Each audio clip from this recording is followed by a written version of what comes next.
Ravi de vous retrouver, chers téléspectateurs. Bienvenue dans cette nouvelle édition de votre émission hebdomadaire Bibliothèque à votre fenêtre sur le monde culturel, votre fenêtre sur les dernières productions culturelles et intellectuelles qui sont apparues sur la scène égyptienne.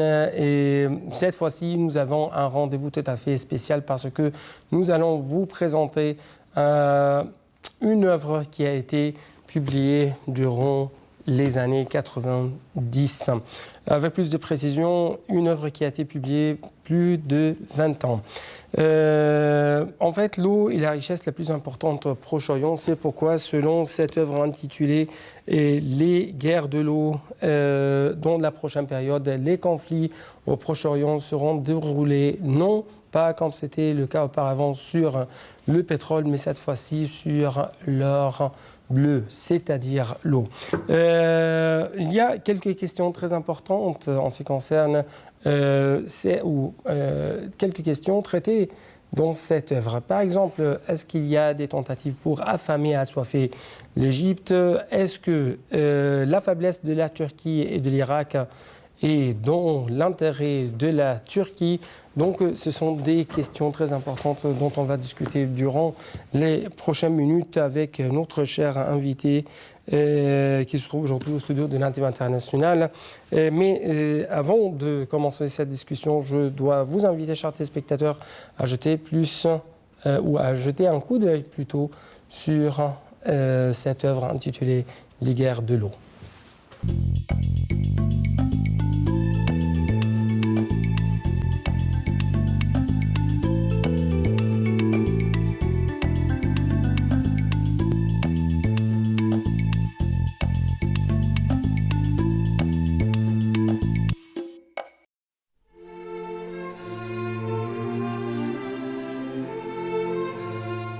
La guerre de l'eau n'est pas un nouveau terme qui pourrait expliquer le danger qui pèse sur les relations internationales de plusieurs régions du monde entier. Mais ce terme s'est répété inlassablement au cours des dernières années. En effet, la possibilité d'une guerre est de plus en plus probable, surtout au Grand Moyen-Orient qui s'étend de l'Afghanistan à la nation arabe, avec des pays comme la Syrie, la Palestine, l'Égypte, l'Afrique du Nord et jusqu'aux côtes du Maroc sur l'océan Atlantique.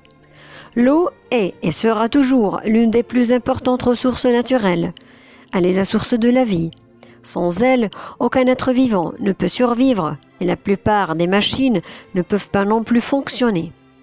Si elle venait à se raréfier, toutes les activités humaines baisseraient. L'eau est indispensable à la vie quotidienne, nourriture, boissons et propreté, en plus d'autres activités comme l'agriculture et l'industrie. L'eau est l'élément le plus précieux utilisé par l'homme dans l'espace public et dans la vie privée. Selon les experts, le monde témoignera au cours du XXIe siècle une bataille pour l'eau douce. Celle-ci sera peut-être encore plus acharnée que les rivalités sur le pétrole. Plus d'1 milliard de personnes dans le monde souffriront de la pénurie d'eau, surtout avec la multiplication des sécheresses et la demande croissante sur l'eau. Il est probable que l'Asie et l'Afrique s'engagent dans des guerres pour contrôler les ressources en eau, attisées par les groupes d'intérêt qui détiennent le monopole et exploitent les peuples. Les pays arabes dépendent des ressources en eau d'autres pays. Des pays comme le Maroc, la Mauritanie, l'Algérie, la Tunisie, la Libye, le Liban, l'Arabie Saoudite, le Yémen, l'Oman, les Émirats Arabes Unis et le Qatar ne possèdent pas de rivières et leurs sources d'eau douce se trouvent dans d'autres pays. D'autres pays arabes comme l'Égypte, le Soudan, la Syrie et l'Irak dépendent invariablement de l'eau provenant de pays non arabes. La Jordanie et la Palestine occupées dépendent des eaux provenant de l'extérieur de leurs frontières politiques, mais les sources de ces eaux se trouvent dans la région arabe. Selon le Comité de ressources naturelles relevant des Nations Unies, sur les 214 fleuves internationaux qui existent dans le monde, 110 ont un volume d'eau supérieur à celui requis pour couvrir les besoins des pays de passage et ceux de l'aval pendant les 50 prochaines années. En outre, il y a 69 fleuves internationaux en Amérique, 48 en Europe, 57 en Afrique et 40 en Asie. Au niveau international, la part d'eau par individu a baissé, atteignant 1000 m3 par an. Les prochaines années verront l'apparition du nouveau terme, les réfugiés de l'eau. C'est un vrai problème dans les pays pauvres et les pays en voie de développement. Des millions de personnes seront forcées à immigrer à cause de la sécheresse.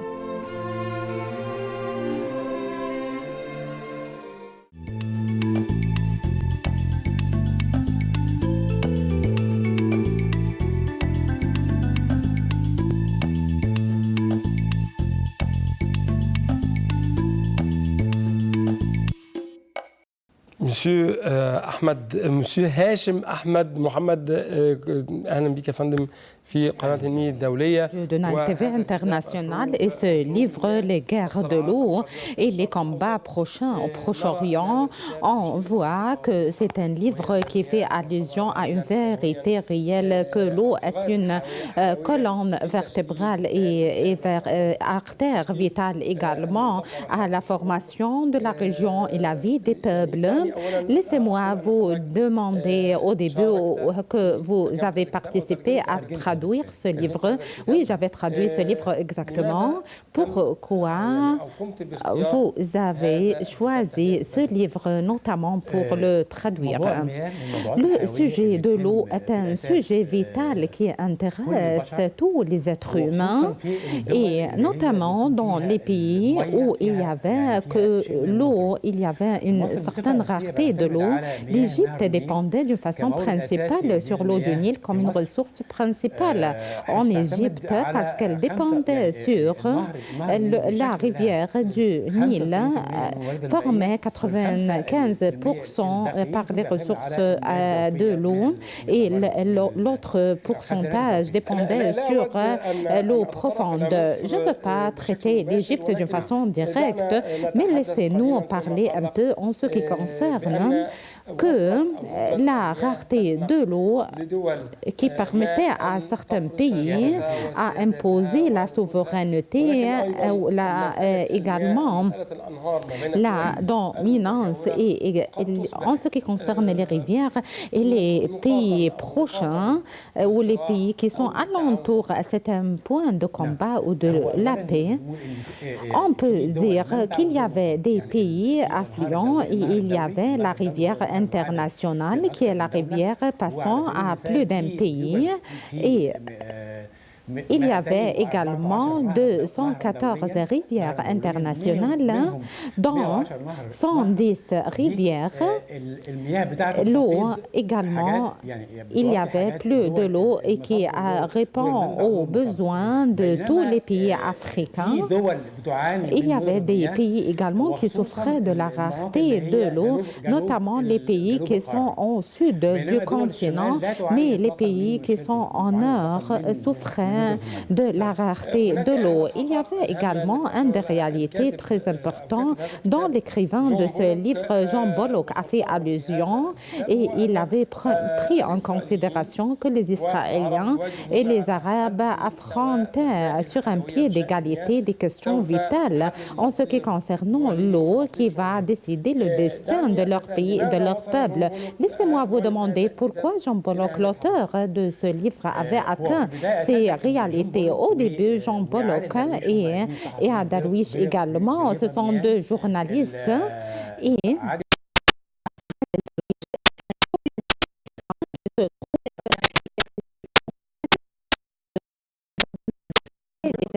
Jean Bollock est allé en Turquie pour discuter les questions de la minorité ou des Turcs. Et il avait trouvé que la question principale chez eux, que la Turquie également traite l'arme de l'eau contre eux, et Adel Darwish s'intéresse à la question aquatique. Il est venu ici et s'est entretenu avec Boutros Ghali, qui était le ministre des Affaires également étrangères, et il menace également et met en garde que le combat prochain pour l'Égypte est un combat aquatique ou un combat de l'eau, parce que c'est une artère vitale principale pour l'Égypte. Et l'eau également est le point considérable pour la politique égyptienne étrangère. L'Égypte se trouve également dans le bassin du Nil, est un pays principal, et les pays du bassin du Nil, ce sont 7 pays africains qui sont زائر Zaïre وأوغندا et Ouganda et Tanzanie وكينيا et Kenya وروندا et Rwanda et Burundi et l'Éthiopie والسودان الجنوبي et le sud du Soudan et le nord du Soudan, 3 pays arabes et le reste africain, comme le transfert du Congo démocratique. Zaïre, c'est le Congo, c'est le pays où l'État du Zaïre, oui, et il est devenu maintenant le Congo, il est maintenant Zaïre également.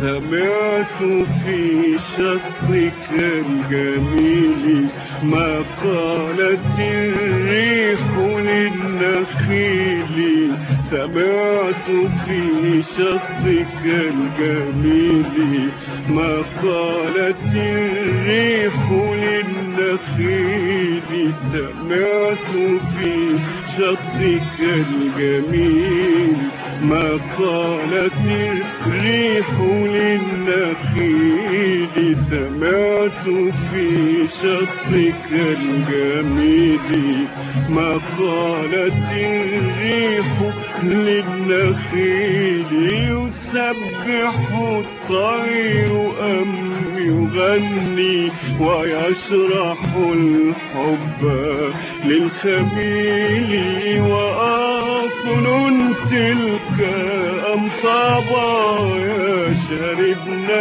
من خمرة الأصيل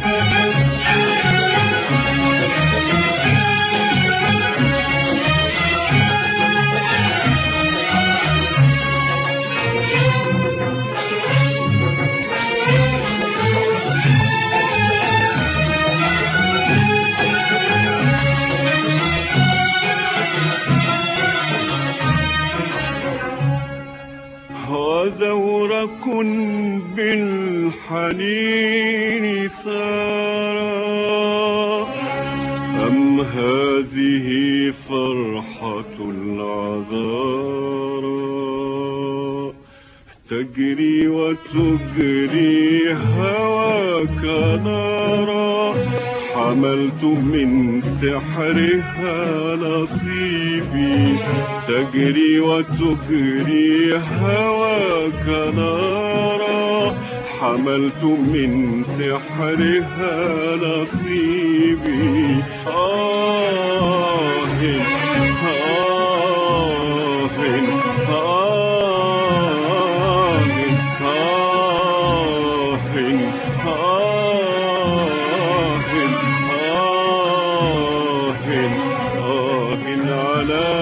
سرك الرهيب وموجك التائه الغريب يا نيل يا ساحر الغيوب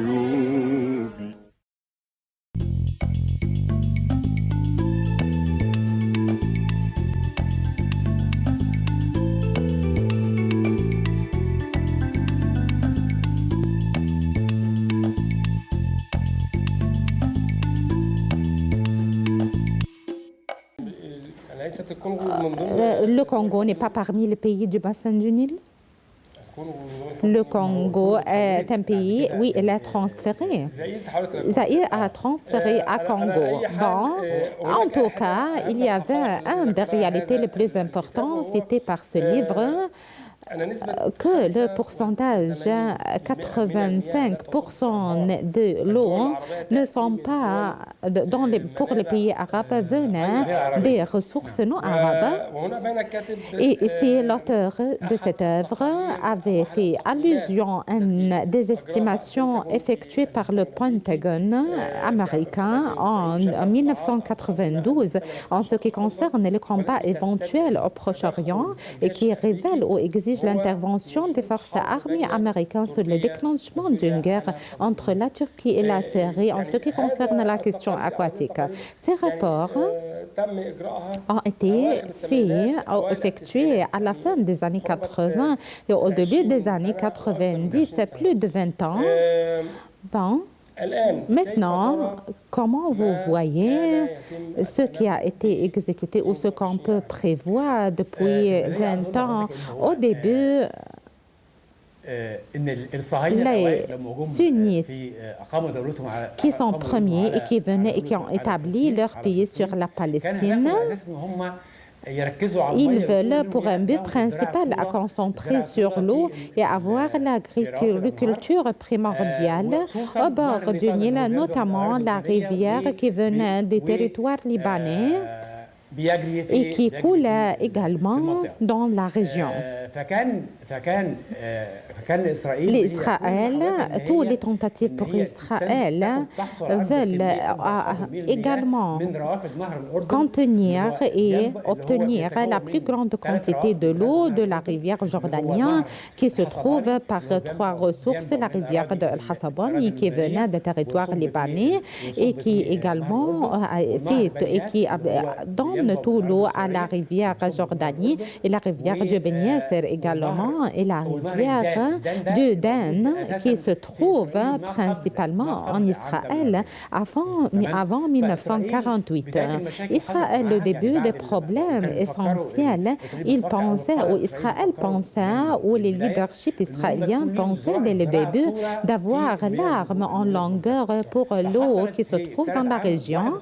Et en 1951, c'est une assuration effective pour le sujet. Israël commence à sécher pour le lac du Al-Hawla pour obtenir la plus grande quantité de l'eau pour la rivière jordanienne parce qu'il absorbe 95% de l'eau renouvelée et les forces syriennes ont frappé les main-d'œuvre israéliennes. Israël avait déclenché un raid aérien contre la Syrie en 1951. Vous voyez, c'est depuis très longtemps.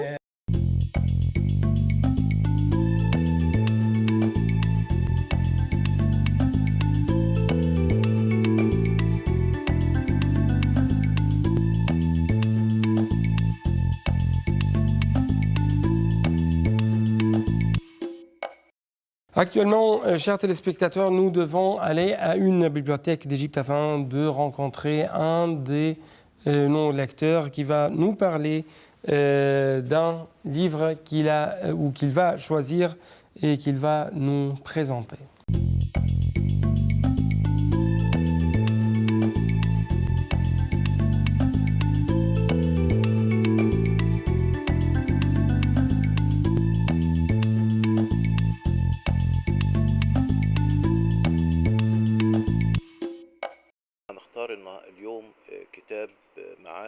Le livre que nous allons aborder aujourd'hui est rédigé par Avicenne. Il a pour titre Hay Ben Yaqzan. Avicenne a écrit ce livre de sa prison à la forteresse d'Hamadan.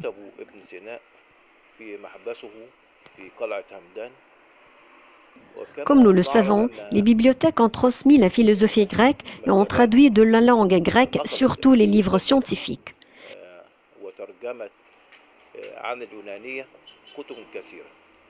C'était à l'époque de Haroun al-Rachid, mais la traduction des romans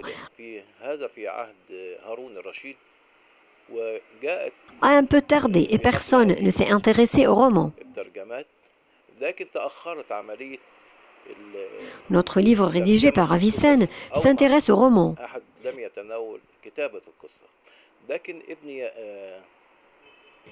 Hay Ben Yaqzan est un livre philosophique. Avicenne était un philosophe qui a écrit plusieurs livres. Il était aussi médecin. Les universités étudiaient ses livres dans ce domaine. Mais il était connu pour sa philosophie islamique.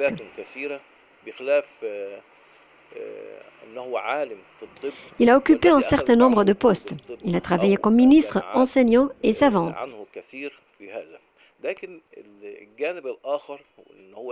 Il changeait toujours de place. Un jour, il était ministre, un autre, lorsque le calife se mettait en colère contre lui, il le transférait.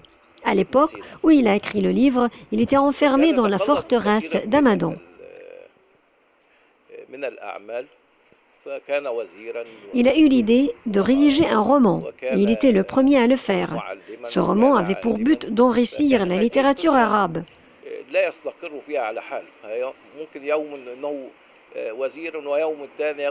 Peu après, le sujet de ce roman a été abordé par plus d'un érudit comme Ibn Tufayl et après lui, Al-Sarhoudi, qui a donné à son livre le titre « L'exil de l'Ouest ».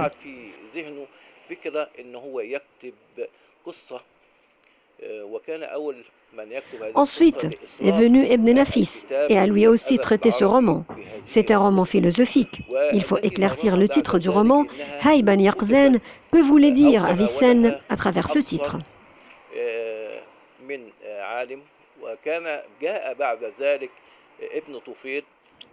Hay est un nom, symbole de l'homme, et Bani Yaqzan veut dire l'esprit éveillé. Le titre signifie donc le choix de l'homme et l'esprit éveillé.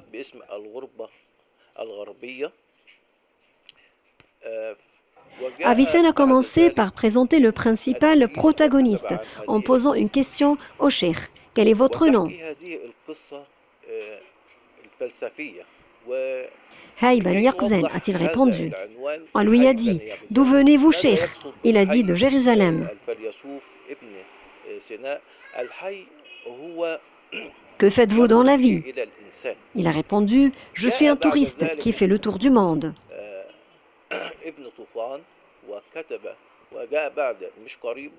Voilà les trois volets sur lesquels est basé le roman. Ensuite vient Ibn Tufayl, 2 siècles après Avicenne.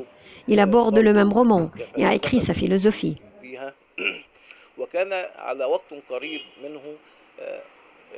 Peu de temps après, vient Shihab el-Din el-Sarhoudi, qui a choisi pour le roman un nouveau titre, à savoir « L'exil de l'Ouest ».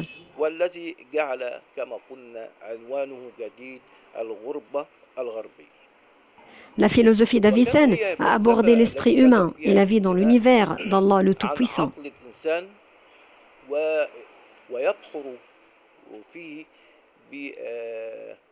Comme l'homme peut-il s'épanouir? En contemplant les gens autour de lui et en faisant la connaissance des créatures d'Allah le Tout-Puissant.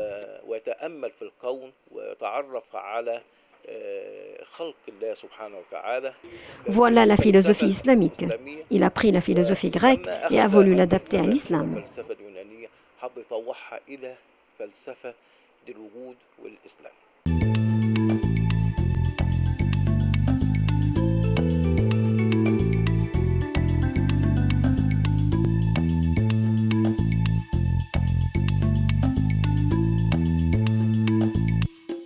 Et enfin, c'est le box-office, c'est-à-dire les 5 livres les plus vendus en Égypte ou dans le monde durant les derniers jours.